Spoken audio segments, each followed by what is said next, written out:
মৰমৰ ছাত্ৰ ছাত্ৰীসকল আজি আমি 2.1 কুৱেশ্যনসমূহ আলোচনা কৰিম।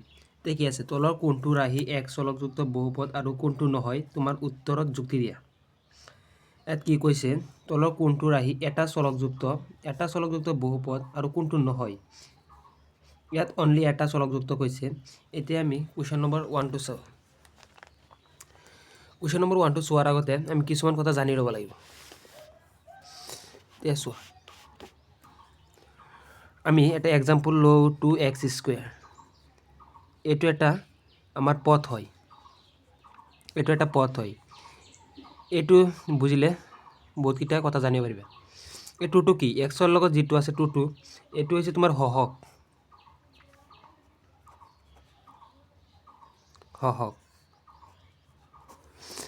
এক্সটো এটা আমাৰ এটা চলক x Y A B C D এইটো তোমাৰ যিটো হ'ব পাৰে এটা চলক হয়। ইয়াত ৱাইও হ'ব পাৰে জেডো হ'ব পাৰে। এইটো আমাৰ চলক।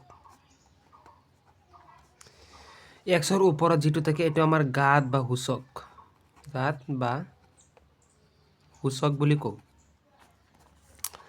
এতিয়া আমি কুৱেশ্যন নম্বৰ 1টো চোৱাৰ আগতে আৰু কিছুমান কথা জানিব লাগিব। বহুপদৰ কিছুমান ভাগ আমি পাওঁ। বহুপদৰ কিছুমান আমি ভাগ পাওঁ। সেইসমূহ হৈছে 1 নম্বৰৰ দ্বাৰা তোমাৰ একপদ। এতিয়া একপদ বুলি ক'লে এটা পদ। ইয়াত কি আমি পাইছিলোঁ চলক মানে এটা পদ 9x বা 10x। তুমি 10² হ'ব পাৰে কিন্তু এইটো এটা পদ আছে। কিন্তু এইটো 10x প্লাছ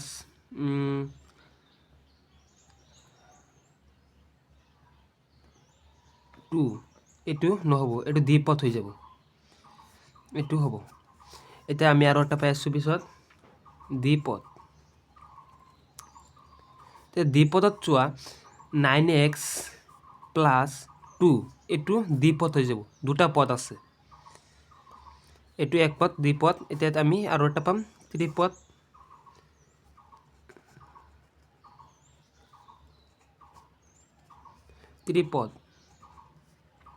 ত্ৰিপদত আমি পাই আছোঁ 3x² প্লাছ 3x প্লাছ 4। ইয়াত আমি কেইটা পদ পাই আছোঁ তিনিটা। এইটো আমাৰ ত্ৰিপদ। আৰু বহুপদো পাব পাৰা তুমি ইয়াত। বহুপদ একপদ দ্বিপদ ত্ৰিপদ বহুপদ তোমাৰ ধৰা x² y² plus z² plus থাকিব পাৰে। আৰু ইয়াত বহুপদ বহুত কেইটা আছে। কেইটা বহুপদ। এতিয়া আমি তোমাৰ বহুপদৰ আৰু কিছুমান ভাগ আমি দেখিবলৈ পাওঁ। সেইকেইটা চোৱাচোন। বহুপদৰ এইকেইটা কথা জানি ল'লে আমি সেই কুৱেশ্যনকেইটা কৰাত অলপ সহজ হ'ব।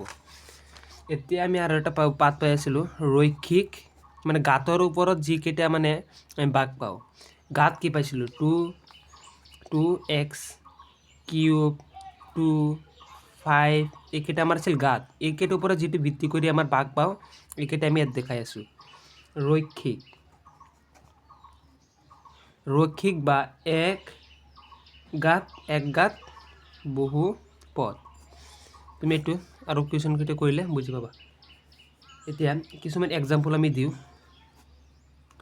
এক্সাম্পল কি দিব পাৰোঁ আমি ধৰা x প্লাছ y প্লাছ 5। ইয়াত একঘাত বহুপদ মানে এটা ঘাত থাকিব লাগিব। 1 2 মানে ৰৈখিক মানে কি এটা এইটোৰ ওপৰত এটা এক আছে। এইটো আমাৰ কি ৰৈখিক বহুপদ। 2 নম্বৰ আমি পাই আছোঁ দ্বিঘাত। আমি ঘাতৰ সলনি কি পাইছিলোঁ সূচক। দ্বিসূচক বুলি নকয় দ্বিঘাত বুলি কয়। কিন্তু এটা সূচক মানে যিটো আমাৰ ঘাতৰ ওপৰত ভিত্তি কৰি ভাগ পাই আছোঁ দ্বিঘাত বহুপদ। আমি কিছুমান এক্সাম্পল চাওঁ। এক্সাম্পল আমি কি পাই আছোঁ চোৱা। এক্সাম্পল আমি দিব পাৰোঁ যে তোমাৰ দ্বিঘাত বহুপদত ধৰা 3x প্লাছ 5। এইটো কি পাইছোঁ আমি এইটো এটা আমাৰ পাইছোঁ এই ওপৰত চোৱা 3x প্লাছ 5 9x প্লাছ এইটো দ্বিপদ। কিন্তু এইটো ওপৰত একো নাছিল কিন্তু দিলে পেচ নাই কিন্তু ইয়াত ওপৰত দি গাত দুটা হ'ব লাগিব ইয়াত 2 থাকিলে 3 5 নহ'ব লাগে ইয়াত 5x + 2 থাকক কিন্তু ইয়াত দি গাত হ'ব লাগিব এতিয়া আমি আকৌ কোৱেশ্চনটো আলোচনা কৰোঁ 1 নম্বৰটো হা তলৰ কোনটো ৰাহি x চলকযুক্ত বহুপদ আৰু কোনটো নহয় তোমাৰ উত্তৰত যুক্তি দিয়া আমি পাই আহিছোঁ অকণমান আগতেই x চলকযুক্ত বহুপদ d চলকযুক্ত বহুপদ ইয়াত কি হৈছে এটা চলকযুক্ত বহুপদ এতিয়া এক্সাম্পলটো 1 নম্বৰটো চাওঁ কি আছে আমাৰ 4x স্কয়াৰ প্লাস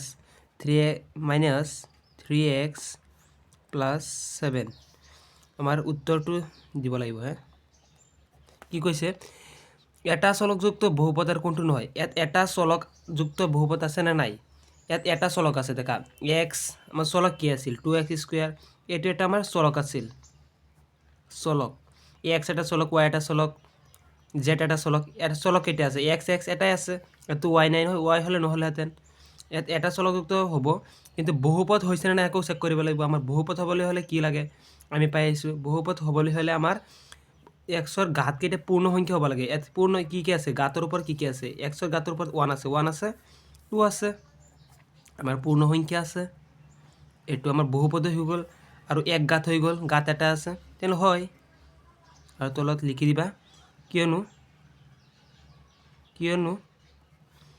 x ৰ ঘাত পূৰ্ণ সংখ্যা হৈ গল এক ঘাত হয় আৰু পূৰ্ণ সংখ্যা লিখি দিলা হৈ গল তে 2 নম্বৰটো আমাৰ চাও তে বুজিছা তে 2 নম্বৰটো আমাৰ আছে y² + √2 2 নম্বৰটো বুজা কথা হ্যাঁ 2 নম্বৰটো y² + √2 এটো কি ঘাত কি 2x স্কয়ার ঘাত x y z যেটুই থাকিব পারে ঘাত কি আছে y আছে ঘাত কেইটা আছে এটা আছে এক ঘাত এটা চলক এটা আছে মানে এটো yx কি আছিল আমাৰ চলক কেইটা আছে এটা আছে কি y x ৰ জায়গাত y আছে 2y² এটো এটা চলক কিন্তু এটা আমাৰ কি হৈ গল এটা চলকযুক্ত হৈ গল কিন্তু বহুপদ হৈছে না নাই বহুপদ ওপৰত 2 আছে x ৰ আমাৰ চলক কি আছে ইয়া হুচক মানে ঘাত যেটো আছে এটো আমাৰ পূৰ্ণ সংখ্যা আছে না নাই চাইছো আমি এতে পূৰ্ণ সংখ্যা আছে 0 1 2 3 4 ভিতৰত 2 আছে আমাৰ এটো হ'ব হয় আৰু লিখি দিম আমি কিয়নো y ৰ ঘাত পূৰ্ণ সংখ্যা হৈ গল এটা 3 নম্বৰটো আমি চাও 3 নম্বৰটো আমাৰ কি আছিল 3 নম্বৰটো আমাৰ আছিল 3 √t প্লাস t of √2 এতিয়া এটো নহয় মই আকৌ কৈ আছো নহয় কিয়নো কৈ আছো নহয় কিয়নো ইয়াত কি কৈছে আমাৰ এটা চলকযুক্ত চলক কেটা আছে ইয়াত t আছে চলক হৈ গল এটা চলক যুক্ত আমাৰ এটা চলক যুক্ত হৈ গল কিন্তু বহুপদ হ'ব না নাই বহুপদ হলে আমাৰ কি লাগে পূৰ্ণ সংখ্যা হ'ব লাগে পূৰ্ণ সংখ্যা হ'বলৈ হলে ইয়াত দেখা 3 t আছিল t ৰ ওপৰত আমি হাফ দিব পাৰো ৰুটৰ হলনি প্লাস t of √2 ইয়াত 1 আছে ইয়াত হাফ আছে ইয়াত আমি কি পাইছো এটা হাফ পাইছো এটা 1 পাইছো এতিয়া আমাৰ পূৰ্ণ সংখ্যাৰ ভিতৰত হাফ নাই হে আমাৰ বহুপদ এটো নহয় সেই কাৰণে আমি নহয় লিখিছো কিয়নো t ৰ ঘাত পূৰ্ণ সংখ্যা নহয় আমাৰ 3 নম্বৰটো হৈ গল এতিয়া 4 নম্বৰত যাও আমি বুজিছা 4 নম্বৰত আমাৰ কি আছে y প্লাস 2/y এটো তোমালোকে ভাবি লোৱা এত দেখা কি আছে y প্লাস 2 তলত y আছে ওপৰত যে লৈ যায় কি হ'ব -1 বুজিছা এটো ওপৰত গলে y -1 হৈ যাব কিয়নো আৰু এতিয়া আমাৰ কি আছে দেখা ইয়াত 1 আছে ইয়াত কি পাইছো -1 আমাৰ পূৰ্ণ সংখ্যা হয়নে? পূৰ্ণ সংখ্যাৰ ভিতৰত আমাৰ -1 আহেনে? নাহে। সেইকাৰণে এটা বহুপদ নহয়। এক চলকযুক্ত হৈছিল কিন্তু বহুপদ নহয়, সেইকাৰণে আমি কি লিখিম? নহয়। তলত লিখি দিবা কিয়নো আমাৰ -1 এটা পূৰ্ণ সংখ্যা নহয়, সেইকাৰণে এইটো বহুপদ নহয়। শেষ। 5 নম্বৰত যাওঁ। এইটো মই 4 লিখিব লাগিছিল। এতিয়া 5 নম্বৰত যাওঁ। x10 + y³ + z50। এতিয়া দেখা কি কৈছিল আমাৰ এটা চলকযুক্ত। চলক কেইটা আছে? 3টা আছে। এটা চলকযুক্ত বহুপদ হয় নে নহয় ক'বলৈ গৈছিল। ইয়াত চলক কেইটা আছে? 3টা আছে। কিন্তু বহুপদ হৈছিল 10 আছিল, 3 আছিল, 3, 10, 50 আমাৰ এইটো পূৰ্ণ সংখ্যাৰ ভিতৰত আছিল, বহুপদ হৈছিল কিন্তু এটা চলকযুক্ত নহয়। 3টা চলকযুক্ত বহুপদ হৈ গৈছে। ইয়াত লিখি দিম নহয়, কিয়নো ইয়াত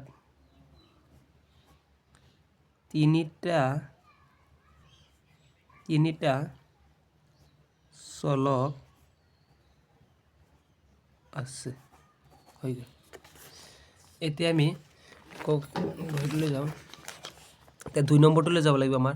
তলত লিখিছোঁ তলৰ প্ৰতিটোৰে x² সহগ লিখা। এতিয়াও অকণমান আগতে তোমালোকক বুজাইছোঁ। এতিয়া আমি আকৌ আহি আছোঁ। দেখা কি কৈছে 2 নম্বৰত আমাৰ কি কৈছে? 2 নম্বৰত ভালদৰে লিখিম। 2 নম্বৰত আমাৰ কি কৈছে? x² সহগ উলিয়াব লাগে। x² সহগ উলিয়াব লাগে। অকণমান আগতে তোমালোকক এক্সাম্পল এটা দিছিলোঁ। এইটো কি আছিল? ঘাত। এইটো কি আছিল? চলক। কিন্তু x² লগত যিটোই থাকে x² y² চলকৰ লগত যিটোই থাকে এইটো আমাৰ হৈছিল সহগ। এতিয়া তোমালোকে ক'বা x² লগত y z যিটো আমাৰ চলক থাকে চলকৰ লগত যিটো থাকিব সেইটো আছে আমাৰ সহগ। কিন্তু ইয়াত কৈছে অনলি x। ইয়াত y থাকে y নিদিয়েই, তথাপি ইয়াত x কৈ দিছে। যদি ক'লেতে চলকৰ সহগ ওলোৱা তেনেহ'লে তোমাৰ চলকৰ লগত যিটো থাকে সেইটো উলিয়াবলৈ দিছিল। কিন্তু ইয়াত যিটো x² কৈ দিছে তেনেহ'লে x-ৰ লগত যিটো থাকিব সেইটো আমাৰ ক'ব নোৱাৰিম, কিয়নো x² লগত ইয়াত কৈয়ে দিছে। সেইকাৰণে আমাৰ x² সহগ উলিয়াব লাগিব। যদি ক'লে x-ৰ সহগ ওলোৱা তেনেহ'লে আমি 2x-ৰ সহগ কি 2। এইটো নিদিয়ে তথাপিও কৈ আছোঁ মই। এতিয়া দেখা 1 নম্বৰটো কি দিছে? 1 + x² + x। এতিয়া যদি ক'লেহেঁতেন x-ৰ সহগ ওলোৱা তেনেহ'লে আমি x-ৰ লগত এটা 1 আছে এইটো 1 দিলোহেঁতেন। কিন্তু x² কৈছে, x² সহগ কি? ইয়াত এটা 1 আছে, 1 শেষ। এতিয়া 2 নম্বৰটো চোৱা কি কৈছে? 2 - x² + x³। x² সহগ তোমালোকে কোৱাচোন ইয়াত কি হ'ব? ইয়াত x² এইটো আছে। এইটোৰ আগত কি আছে আমাৰ? এটা 1 আছে। 1ৰ লগত কি আছে? মাইনাছ আছে। প্লাছ থাকিলেহেঁতেন প্লাছ নিদিলেহেঁতেন, কিন্তু মাইনাছ দিব লাগিব আমাৰ। -1 হে। 3 নম্বৰ চোৱা। 3 নম্বৰ আমাৰ কি দিছে? π/2 এইটো অলপ টান আছে। π/2x² + x। এতিয়া 2 নম্বৰটোত x² সহগ কি ডাইৰেক্ট লিখি দিবা। এইটো যিটো সন্মুখত আছে x² শেষ, কোনো কথাই নাই। x/2 π/2। এতিয়া আমি 2ৰ 4 নম্বৰটোলৈ যাওঁ। 2ৰ 4 নম্বৰ কি আছিল? √2x + -1। এতিয়া √2x মানে ইয়াতে x² সহগ কি আছে? x² নাই আমাৰ। ইয়াত x² সহগ নাই। x² সহগ নাই। এতিয়া আমি পিছত কোনটোলৈ যাম? 5 নম্বৰলৈ যাম। 5 নম্বৰ কি আছিল? 2x - 3 x² - 3x + 1। এইটো অলপ আমাৰ বনাই ল'ব লাগিব, পিছত আমি x² সহগ উলিয়াব পাৰিম। এতিয়া কি আছে ইয়াত? 2x x² - 3x + 1 -3 এইটো -3 আকৌ এইটোলৈ পৰে, এইটো এবাৰ এইটোৰ লগত এইটোৰ লগত 3x² - 3x + 1। এতিয়া আমাৰ পূৰণ কৰি দিওঁ। 2x x² লৈ পূৰণ কৰিলে কি হ'ব? 2x³ -6x² + 2x মাইনাছ আছে, মাইনাছ চিন আছে ইয়াত। -3x² কি হ'ব? 3x²। মাইনাছে মাইনাছে প্লাছ হৈ যাব। কি কি আছে? 3 × 3 = 9 + 9x। মাইনাছে মাইনাছে -3 × 3। এতিয়া দেখা কিউব আৰু এটাত আছে নে নাই? সেইকাৰণে 2x³ লিখি দিলোঁ।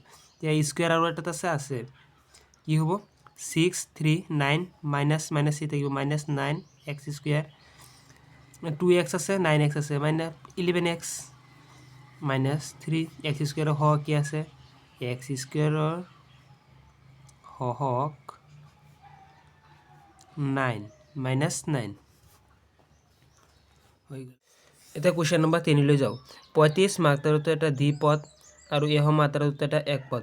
এতিয়া কি কৈছে এটা দ্বিপদৰ উদাহৰণ আৰু এটা মাত্ৰাযুক্ত এটা একপদৰ উদাহৰণ। আমি অকণমান আগতে একপদ দ্বিপদ ত্ৰিপদ বুজাইছিলোঁ পদ মানে কি আছিল আমি এইটো অকণমান আগতে বুজাইছিলোঁ 2x স্কুৱেৰ এইটো এটা পদ আছিল কিন্তু এইটো এটা একপদ এইটো এটা একপদ আছিল ইয়াত +2 দিলে এইটো আছিল দ্বিপদ 2x + 3 দিলে এইটো আছিল আমাৰ ত্ৰিপদ মানে যিকেইটা লগ পাই যোগ কৰি আছোঁ আমি পদ বাঢ়ি গৈ আছে 5x এইটো এটা একপদ +2x এইটো এটা ইয়াত কি কৈছে 35 মাত্ৰাযুক্ত এটা একপদৰ উদাহৰণ। আমি তলত কুৱেশ্যনটো ভালদৰে লিখোঁ কিন্তু কুৱেশ্যন এইটো 2 মাৰ্ক বা 3 মাৰ্কৰ আহিব পাৰে 3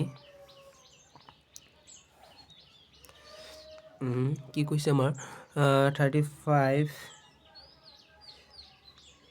মাত্ৰাযুক্ত এটা দ্বিপদৰ হৰণ হ'ল x35 এটা আমাৰ কি হ'ল একপদ হৈ গ'ল কি কৈছে আমাৰ দ্বিপদ ইয়াত যিকোনো এটা 5x 3x বা 3 এটা লিখি দিলেই আমাৰ হৈ গ'ল। পিছত লিখিবা আৰু এশ মাত্ৰাযুক্ত একপদৰ উদাহৰণ হ'ল এক্সৰ লগত 100 লিখিছে এইটো আমাৰ একপদ হৈ গ'ল +2 বা 3 লিখিলে আমাৰ দ্বিপদ হৈ গ'ল কি কৈছে আমাৰ এইটো একপদৰ উদাহৰণ হ'ল হৈ গ'ল। এতিয়া আমি কুৱেশ্যন নম্বৰ 4 লৈ যাওঁ। কুৱেশ্যন নম্বৰ 4 কি কৈছে চোৱাচোন তলৰ বহুপদবোৰৰ মাত্ৰা লিখা। বহুপদৰ মাত্ৰা কি আমাৰ যিটো মেক্সিমাম থাকিব সেইটো মাত্ৰা আমাৰ দেখুৱাব লাগিব যে এইটো আমাৰ বহুপদৰ মাত্ৰা আছে। এতিয়া আমি কুৱেশ্যন নম্বৰ 4 1 নম্বৰটো কৰোঁচোন। এতিয়া চোৱা 4 1 নম্বৰ কি দিছে আমাৰ 5x cube + 4x square + 7x। এতিয়া 1 নম্বৰটোৰ আমাৰ মাত্ৰা কি আছে 3 5x এর মাত্রা কি আছে আমার 3 আছে বহুপদের মাত্রা 1 2 নম্বরটা আমার কি দিচ্ছে 4 - y স্কয়ার এই বহুপদের মাত্রা কি আছে 2 আছে হাইয়েস্ট মাত্রা যেটা আছে এটা লিখি দিবা ধরো 2 3 নম্বরটা সোয়া কি দিছে আমার 5t - √7 বহুপদের মাত্রা 1 লিখি দিলা পিছত আমার কি দিছে 4 নম্বরত অকল 3 দিছে আমি জানো কি 3 এটা ধ্রুবক আর ধ্ৰুবকৰ মাত্ৰা নাই কিন্তু এটো এনেকুৱা দিব পাৰে এক্স তোমালোকৰ আজিকালি তো এমসিকিউ বহুত আহি যায় এমসিকিউত এটো শূন্য দি পেলাই দিব পাৰে তোমাৰ শূন্য দিব পাৰে 1 দিব পাৰে 2 দিব পাৰে কি হ'ব এটো শূন্য হ'ব কাৰণ লগতে যদি ডাইৰেক্ট লিখিবলৈ তেনেকৈ লিখিবা ধ্ৰুবকৰ 3 এটা ধ্ৰুবক আৰু ধ্ৰুবকৰ কোনো মাত্ৰা নাই কি হৈ গ'ল এতিয়া আমি পাম কোৱেশ্চন নম্বৰ 5 কোৱেশ্চন নম্বৰ 5 কি দিছে তলৰ ৰৈখিক দ্বিঘাত আৰু ত্ৰিঘাত বহুপদৰ শ্ৰেণী অকণমান আগতে আমি তোমালোকক বুজাই দিছো যে ৰৈখিক দ্বিঘাত আৰু ত্ৰিঘাত বহুপদৰ শ্ৰেণী বিভাজন কৰা আমাৰ দ্বিঘাত ত্ৰিঘাত ঘাত বুজাইছিলো যে 2x এটো এটা যেটো থাকিব এটো ঘাত ইয়াত 5 6 7 এটো থাকিব পাৰে কিন্তু ইয়াত যদি 1 থাকে আমি কৈছিলো ৰৈখিক এই দেখাম 2y ইয়াত যেটো মানে এটা এটো চলকৰ ওপৰত যেটো থাকে এটো ঘাত হয় ঘাতৰ ওপৰত 1 থাকিলে ৰৈখিক 2 থাকিলে দ্বিঘাত 3 থাকিলে ত্ৰিঘাত এটো কৈছে এতিয়া কৈছে যে ৰৈখিক দ্বিঘাত ত্ৰিঘাত শ্ৰেণী বিভাজন কৰা এতিয়া x স্কয়াৰৰ ওপৰত কি আছে এটোৰ ওপৰত 1 আছে এটোৰ ওপৰত 2 আছে ম্যাক্সিমাম যেটো হেটো আমি ধৰিব লাগিব x ৰ ওপৰত কি আছে 2 আছে এটো আমাৰ কি আছে দ্বিঘাত বহুপদ তলত লিখা আছে এটো x এর উপরে কি আছে 3 আছে এটো কি হ'ব ত্রিঘাত বহুপদ এটো তোমালোকৰ এমসিকিউত আহিবই পাৰে আৰু আহিব আৰু 3 নম্বৰটো কি আছে এইটো চলকৰ ওপৰত 2 আছে ম্যাক্সিমাম এইটো দ্বিঘাত বহুপদ হ'ব এইটো চলকৰ ওপৰত 1 আছে ৰৈখিক হৈ গ'ল এটা কোশ্চেন নম্বৰ আমি আৰু কেইটামান আছে এইটো দেখা 3 টি আছে টি এটা চলকৰ ওপৰত 1 আছে এইটো কি আমাৰ ৰৈখিক এইটো r আছে r এটা চলকৰ ওপৰত 2 আছে এইটো কি দ্বিঘাত এইটো 7x কিউব x এৰ উপৰ 3 আছে এইটো হ'ব ত্ৰিঘাত এইকেইটা আমাৰ হৈ গ'ল